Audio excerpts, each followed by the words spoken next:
What's up, Dream Team? Another day of 100 push-ups. Push-ups. I just got out of work. Still super dirty, but that doesn't change. Even when I'm not working, I'm still super dirty. But anyways, I'm tired, Grandpa. Yeah, I am tired though. I am tired. So, anyways, another 100 push-ups. Let's get it.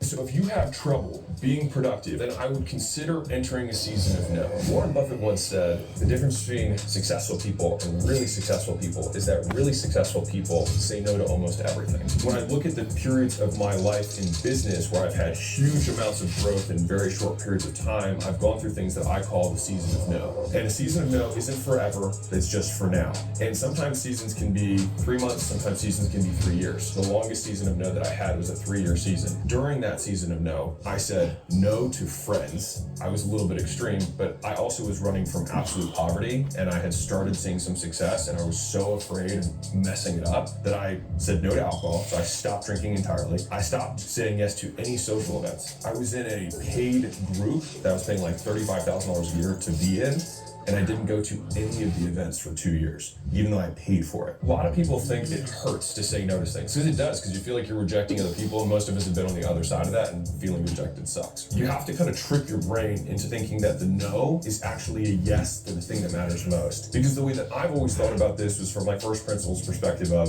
if I achieve this really big thing, in 3 years or 5 years, all of these doors will be open for me. But if I allow these onesie, twosie, one-off conversations, one-off favors, one-off things to take me away from that one big thing, I know that 5 years from now, me not having the thing makes it far less likely that even those first doors are still open. They're only reaching out to me now because of the little bit of success that I've experienced, which I got here because of being focused on the one thing that mattered most. Gym Launch and the big $50 million whatever exit was built during a season of no. And all the people that I said no to still hit me up. But if I hadn't built that during a season of no, and I had said yes to all these little things, and I said no to the thing that mattered most, they might not be here still hitting me up. There's 2 scenarios that I play out in my head. One is that at the end of this, where you achieve something, 95% of people are gonna be even further behind you. And so you'll still have access to them. The people who were on par with you shoulder to shoulder, always mutual respect. You still also have access to them. If for some reason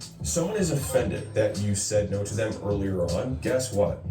There are other people that in this future state will walk into your life. And so there's a lot of no's that I made early on that I can't even remember the door that probably permanently shut because I have so many other doors that have opened for me. I like to think of yeses that I give to other people as withdrawals from my personal energy account. And I think of no's as deposits into my goal account. Here's how Warren Buffett told people to make goals. He said, write down your 25 top goals in life. He said, really think about it. Make them in order, 1 to 25. 50, then baby. circle the top 5. Tear off everything underneath and throw it away, because those are the only things that matter. During a season of no, I put all of my effort into the one goal of those 5 that matters the most to me. Then I write down what is the minimum that I have to do to not move backwards in these ones. Kind of like bodybuilding. You usually can only work on one weakness at a time. Steve Jobs said, people think focus means saying yes to the thing you've got to focus on, but that's not what it means at all. It means saying no to 100 other good ideas that are out there. You have to pick carefully. I'm actually as proud of the things we haven't done as the things I have done. When you think about focusing, right? You think, well, focusing is saying yes, no.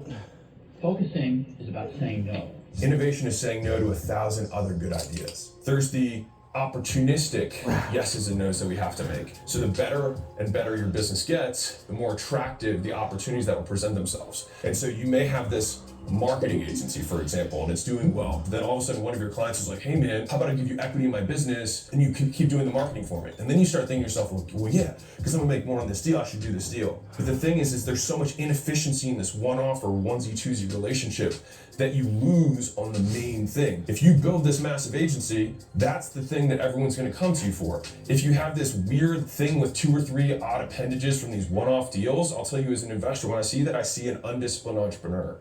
I see someone who cannot focus on the thing that matters most. And that's why when we talk about leverage in terms of getting more for what you put in, that's why being so selective on the one thing that matters most is so important. Because most people don't achieve the success they want because they either don't do the thing that matters most enough times, they don't do it for long enough, or they're doing the wrong thing altogether. Most plans taken to their natural end are actually pretty good. So even if you had a local business that was a dry cleaning business, if you did it for 40 years and never got distracted, I promise you that 1, you'd have a pretty good dry cleaning business. 2, you probably have multiple locations. And 3, you might have been able to scale nationwide. I was in the gym space for a decade, so I could have gone into probably having 100 locations of my own, or doing the franchise route. I went the licensing route. But just staying in that game for a decade straight without doing anything else, and when I did do something else, which is why I make these videos, because it was one of my bigger mistakes, I started the supplement company, and I probably shouldn't have done that. I probably should have kept doing the main thing. There's also the no of doing work that's below your pay grade. This actually happened with a portfolio company recently. They have excess cash flow, they're making profit every month, but the CEO in the short term didn't want their cash flow to go down. There was this clear rule that he was spending 10 to 15 hours a week on it. Like, dude, that's 2 full days of your work week. But he didn't want to give it to somebody else because it wasn't 40 hours of his week. Do you not think that in the 2 full other days you can make up for the work that you shouldn't be doing that somebody else can do? And realistically, they'll do it better than you because they're actually fully focused on it rather than trying to get it done. You have to say no, and this is going to be a controversial one, to family obligations. We even say the word family obligation as though it's assumed and expected. It's a choice. It's a family choice. I'm not saying don't talk to your family. I'm saying you might not want to talk to your mom every day. What you really have is a family trade-off. You're going to trade getting a one-off comment or a stink eye, you think you're too good for us now, or Mr. Big Shot comment, for the one thing that matters most. If you can't talk to me, your father, you got all the money, but you know what you don't have? You don't have no heart, you ain't got 2 balls. You have to let other people's dream of you die so that your dream That's deep. can live.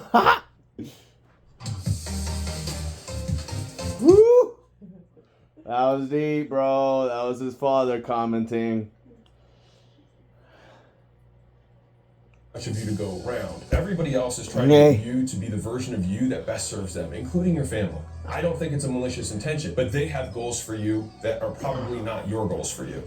And somebody's goals have to die. And where most of them die is right in the middle, which is you try and do theirs and you try and do yours and you actually accomplish neither. So you might as well do 100% yours, do none of theirs, and then actually achieve the long-term goal, which they probably have, is that you live a happy and successful life. You only get there by saying no in the short term to get the long yes. This is a big one. This is business contacts, and this is one of the hardest ones to say no to. So you hop on the call, you hop on the Zoom call, you take the, hey, you got a second, hey, you got 15. I'll show you, literally, I looked at my inbox. Let me tell you the actual words, what it sounds like. Hey, I wanted to touch base real quick about something. Hey, I've got this opportunity I think you're going to want to take a look at. Let's catch up. It's been a minute. It's not the 10 minutes they're stealing from me. It's the time that I'm thinking about what I'm going to say before I get on the call. It's what I'm thinking about after the call. It's the when I wake up the next morning and I'm still thinking about someone else's business rather than my own. And it's the actual cost of switching. They've done a ton of research on this, but basically you are like 4 times more productive per unit of time if you do one task rather than try and go A and B. And they just did it between 2 tasks, just asking people to go switch between task A and then do task B. And they were different tasks. And it took people 4 times. Deep stuff, team. Deep stuff. That's what she said. Alright, Dream Team. I do it for you. I do it for me. I do it for we, the people. Dream Team.